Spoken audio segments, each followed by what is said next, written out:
You get hungry by finding something that's you.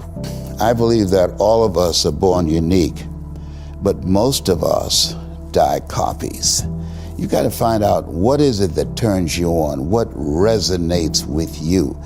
One of the things that I realized and what allowed me to become successful as a speaker, the speaking industry has been hijacked by people who speak to sell, and it's okay to do that and make money. I speak to change lives because somebody spoke and changed my life. So this is my passion. This is my drive. This is something that I feel in my heart. And so the key to that hunger-driven life is a heart-centered life. I didn't do what I'm doing for years because of my programming, because of the culture in which I was raised in. I would see other people with degrees and PhDs and MBAs and credentials I don't have, and I convinced myself I couldn't do it. But Mr. Washington, on that day, we became friends, and he taught me not only someone's opinion of you does not have to determine your reality. He said that you have to work on yourself and you have to have an unstoppable attitude, and no excuse is acceptable, and you've got to make it a priority, a non-negotiable in your life, and hold a constant vision of what it is you want to achieve.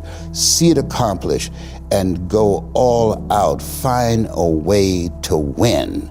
In spite of the setbacks, in spite of the disappointments, in spite of your failures. I tell people when I'm giving presentations, you will fail your way to success.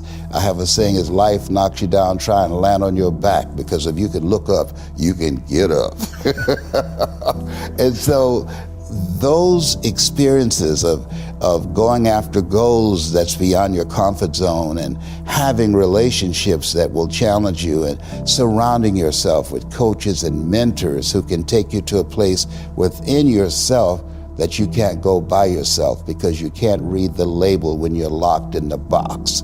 And so those experiences, they challenge you to go to that next level and continue to move forward in your life, doing new and exciting things that eye has not seen, ear has not heard, nor has entered the heart of mankind what God has in store for you when you live a heart-centered life, deciding that you're going to live a life that will outlive you. You're going to live a life that counts, a life that will build a legacy and change the planet. You know, Horace Mann said, we should be ashamed to die until we've made some major contribution to humankind. And so my goal is to make a major contribution to humankind. Every day when I get up, my mindset is, what is it that I can do to touch and impact somebody's life today? What is it? What does that look like? Don't live the life that has been given you by their circumstances, by the people that's around you.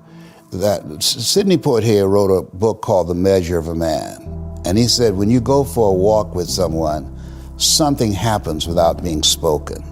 He said, either you adjust to their pace or they adjust to your pace. Whose pace have you adjusted to?